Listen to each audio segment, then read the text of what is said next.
really glad that you are tuning in to this episode because I cannot believe I've never seen this before. You're going to be amazed too at what I saw that I'm going to share with you. Hopefully, I got to take these off. But anyway, if you're new, I'm Coach Stacy Lynn. Almost every day, or very frequently, I like to come on my channel here. And right now, we're actually doing a study on how to think like Jesus. And we've been going through the book or the chapter 3 of Colossians. And this has been a totally eye-opening study because what a lot of people think is that you can just quote, think upon these things, set your mind on things above, where Christ is seated at the right hand of God. And that is so quoted, and it's quoted out of context all the time. And I think we have 15 or 16 or 17 videos now on this topic, but I cannot believe I saw what I saw today in verse 13. Now, if you're just joining me, yesterday, one of the things that we talked about was patience. And I did a video about how I lost my patience with a couple of people online, which is very easy to do because, if you're me, it's easy to, do that. But anyway, so today I'm continuing the study, and I really can't believe I never saw this before. So I'm going to jump right into it. And if you want to say hi, if you're watching, I would really appreciate it. It encourages me to know somebody's there watching, because the average watch time on this channel is 3 minutes and maybe sometimes longer. But I'm going to share my screen and I'm going to read you what's next in Colossians. So hold on just a second, because this is pretty cool. So today's verse is verse 13, and I titled this, "To Think Like Christ, Be Tolerant, Give and Forgive." Give and forgive, right? Okay. So here's the verse we're looking at today, and I spent like over 2 hours writing this today. So I almost broke it down, but then I thought, no, I'm going to just go ahead. I'm going to get into it here. So in the NLT, it says, "Make allowance for each other's faults and forgive anyone who offends you. Remember, the Lord forgave you, so you must forgive others." In the New American Standard, it says, "Bearing with one another and forgiving each other, whoever has a complaint against anyone, just as the Lord forgave you, so also you should forgive others." So if you're like most people, well, frankly, if you're here, you're not like most people. If you're like me and you read that verse, the thing that stands out to you is the forgiving part, right? Everybody always hits you over the head. Well, you have to forgive everybody like God's forgiven you, and blah, blah, whatever. But in the context of this verse, there's so much more. So I'm going to show it to you again because I actually took this apart, and I think well, if you stay, maybe you'll learn something new like I did.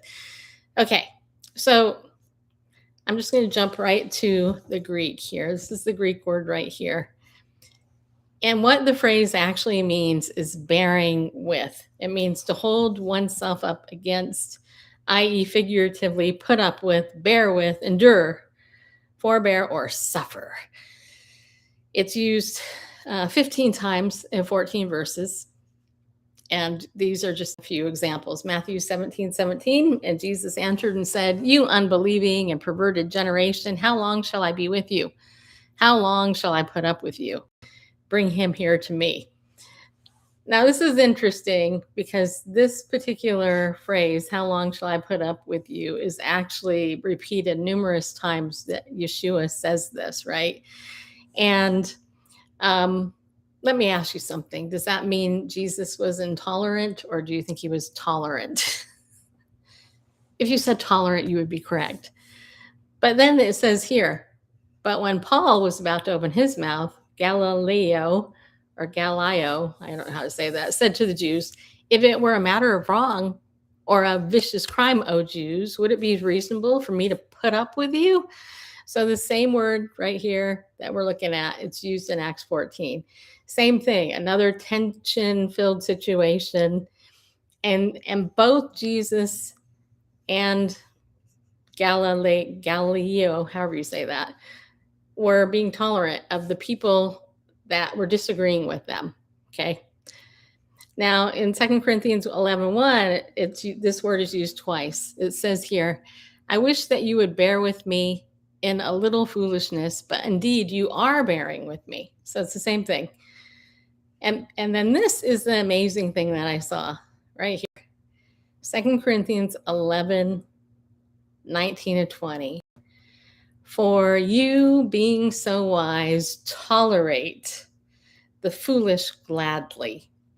For you tolerate it if anyone enslaves you, anyone devours you, anyone takes advantage of you, anyone exalts himself, anyone hits you in the face. Okay? Now, if I was a pastor and I was teaching my church and I read that verse today, I would be doing like mic drop, because this blew me away. Paul here is using this word to bear up, to bear, in the context of the Corinthian church, who was putting up with and tolerating abuse. Now, the reason this stood out to me and really hit me was because he listed the things that this church and these Christians were putting up with, right? They were putting up with abuse. They were tolerating false teaching. They were tolerating sexual immorality in the church.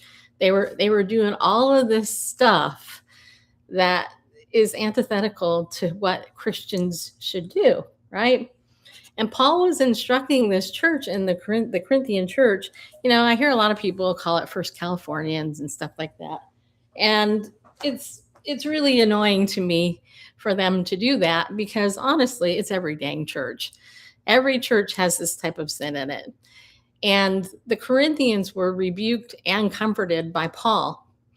And Paul did not he wasn't like, hey, you know what, this is a horrible, thing. Paul was calling it out. I'm going to go ahead and put this back up on the screen just in case you just joined me. And by the way, say hi, okay?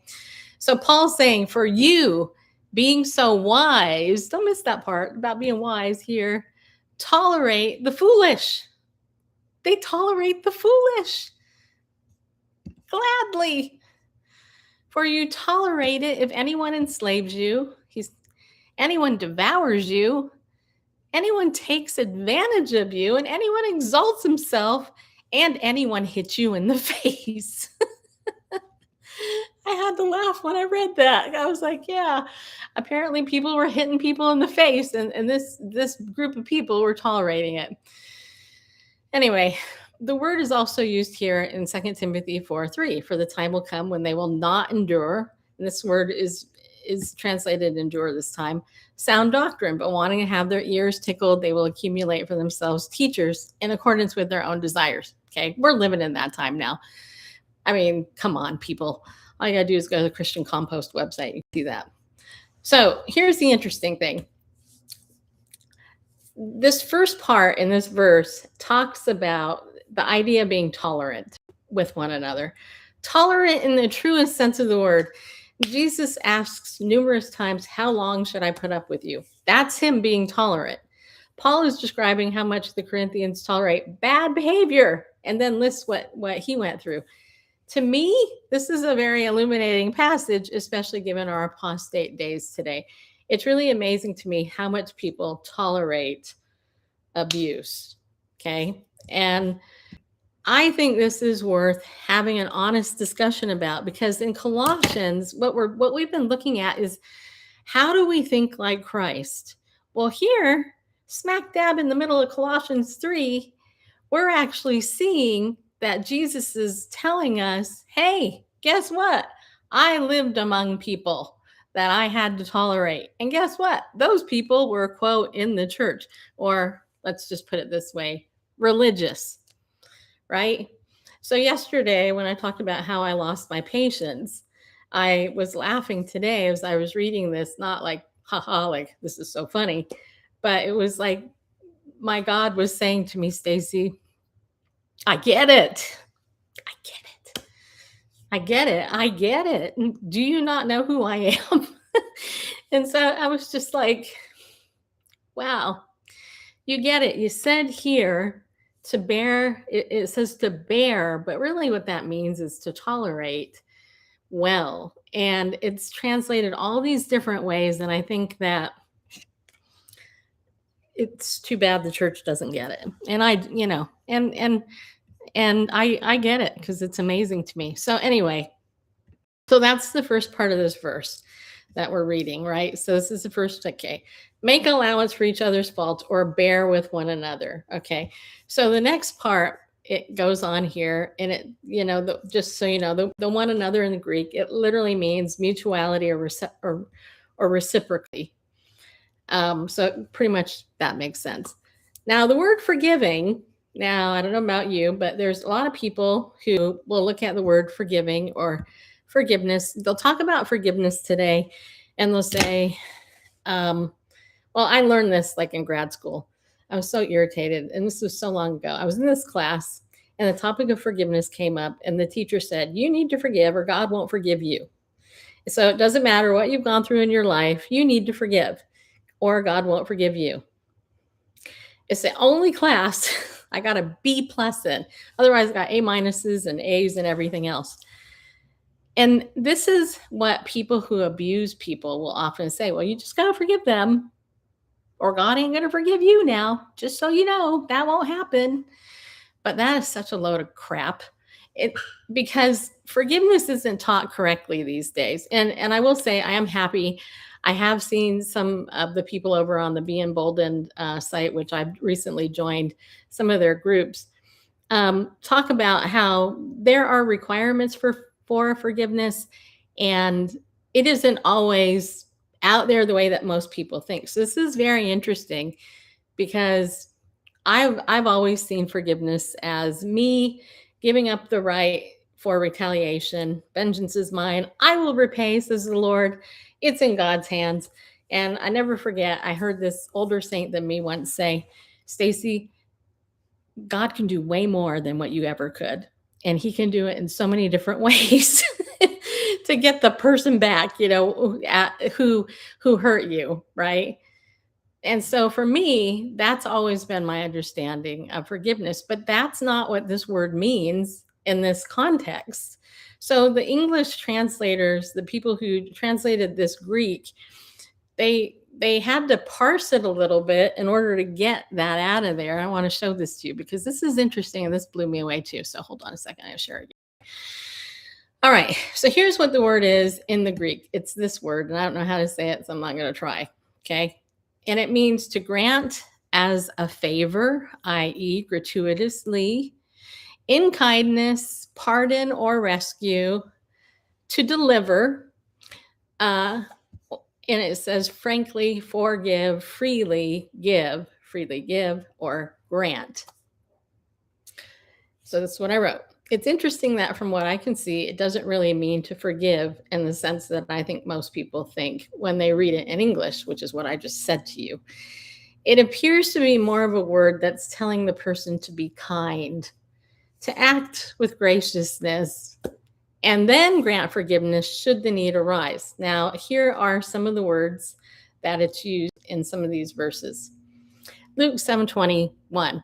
At that very time, he cured many people of diseases and afflictions and evil spirits, and he gave sight to many who were blind. This is the word translated as forgive in this Colossians 3:13 verse. But here it's he gave sight. That was gracious. He graciously gave sight to the blind. So I wrote here we're not saying forgiveness, we're seeing the Lord giving sight to the blind. The blind didn't sin against him and need forgiveness. In this moment is what I'm talking about. I know there's going to be a Pharisee who will say, well, in context, everybody sinned against God. Yeah, it's not the context here, okay? Now, Luke 7:42, it says, when they were unable to repay, he graciously forgave them both. So which one of them will love him more? Now, this was in the context of the Lord teaching his disciples about people who are in debt. He was trying to teach them a lesson. So he graciously forgave right there. That's how that's used. All right. And then in Acts 3:14, this was an interesting verse.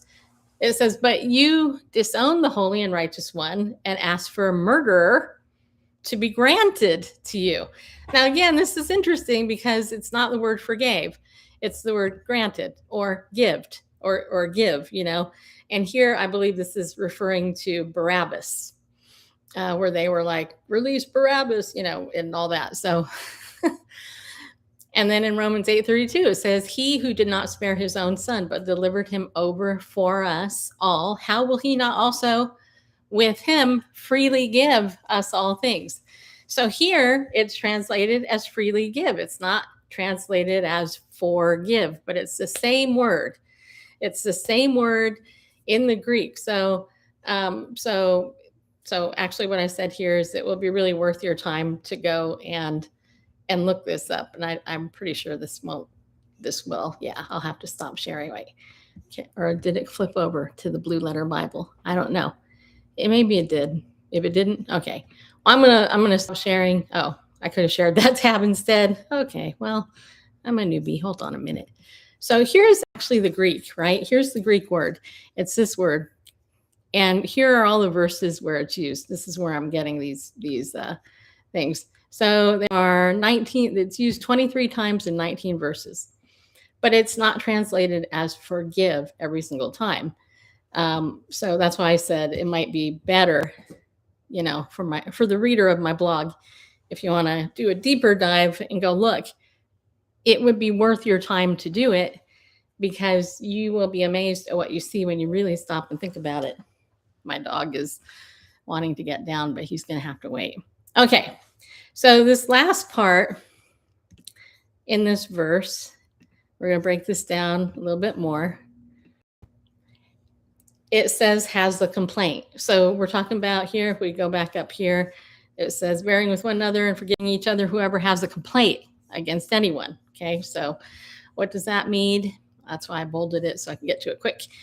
So this actually here literally means blame or fault. And interestingly, this is the only time in the Bible this word is used. I'm going to go ahead and get you. No, you come over this way. Okay. All right. You can wait. All right. So it's actually, this is the word for complaint. It's momphi, I guess how you say that. It's only used one time, and it's used here in Colossians 3:13. Now, that's another fun thing for me is when you're studying the Bible and then you look at the Greek or the Hebrew and you see it's only used one time, that always... I don't know. That always is something cool. It's like a little treasure, like in the Bible. It's like finding a little jewel that the word's only mentioned once. And that word is mentioned only once because the Holy Spirit inspired whoever wrote that to make it one time. And I think that's really cool. It's like finding a needle in a haystack, that word is mentioned one time. And you'll see that the more you do this, you come over here. My dog is wanting to get down. You'll see that the more you do a word study and you look at things in context like this, that words, you'll find words like this. So that blew me away also. All right, we're almost done with this because my puppy here is getting anxious and he wants to get off here. I'm not going to let him. He wants to wander all over the place. Okay, so the last part here is like the Lord. Okay, this next part, Paul goes back to the example of Jesus. He uses the same word for forgive here that we already looked at here. And then that's it. So the bottom line here, okay, as we're looking at our Colossians study, is that in order to think like Christ, we have to learn how to be tolerant of other people in the truest sense of the word tolerance. Okay. And it says here others' faults, but in here it says bearing with one another. In my opinion, the New American Standard translates this better than the NLT, even though these are both really great translations. And then it says, and forgiving anyone and forgiving each other. Okay. Anyone who has a complaint against anyone. Okay. Which is interesting, just as the Lord forgave you. But the issue with forgiveness it's not presented in a way that everywhere that this word is used, it actually means forgiveness. All right, mister. I want to say hi to everybody. Say hi, everybody. I'm being a little butt. Yeah, I am. I'm the cutest doggy on the planet. Yep. I get anxious when mom doesn't give me 24/7 attention. Yeah. Anyway. Uh,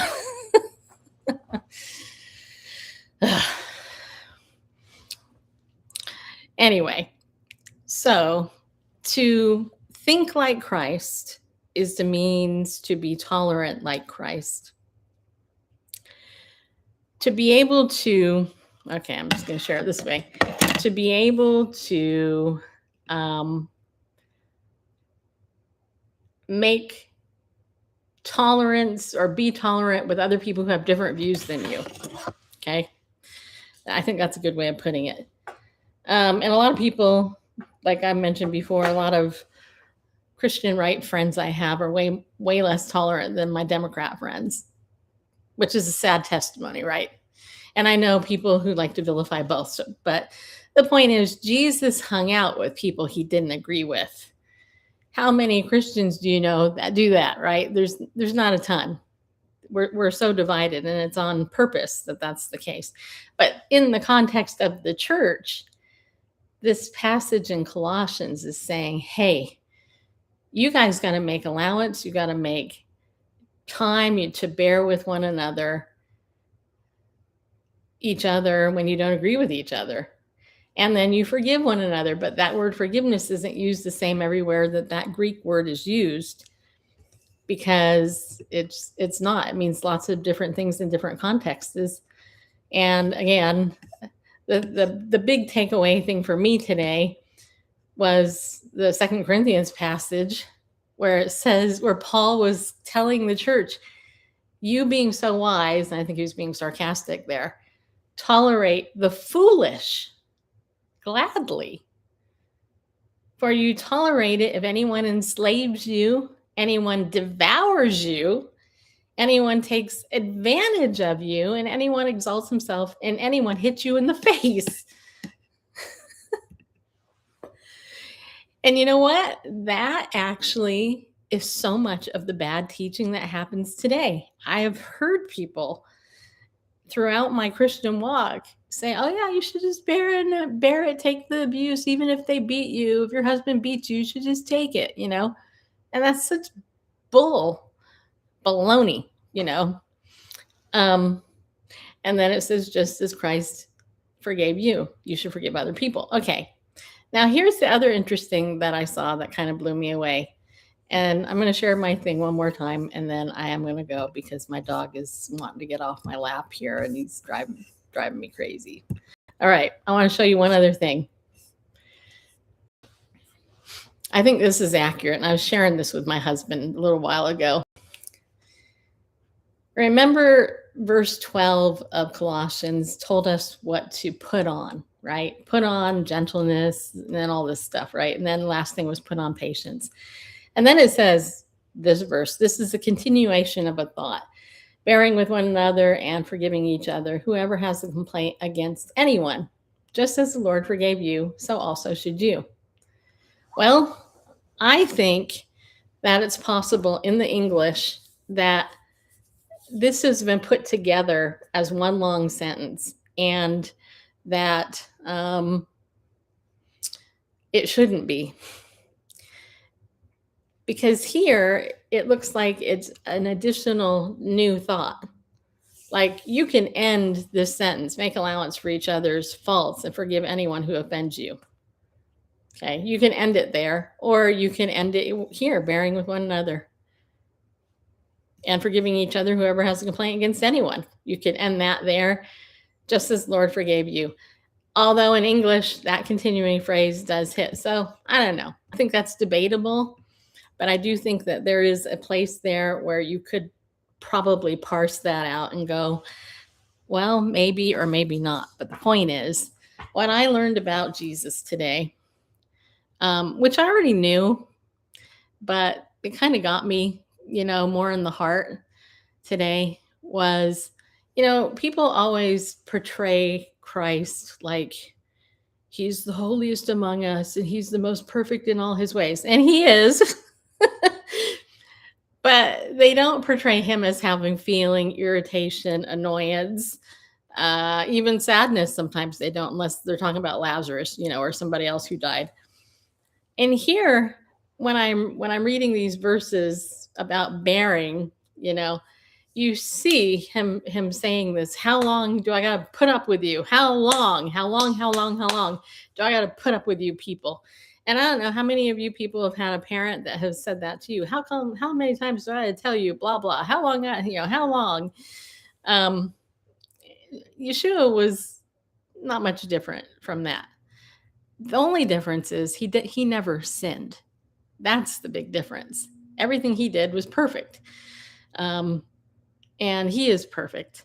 And the fact that he has bared and bore the sin of the world, and he gives graciously to those who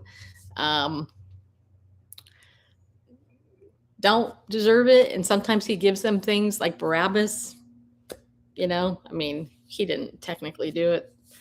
I believe it was Pilate that officially did it. But the point is sometimes, be careful what you wish for, right? Because you might just get it.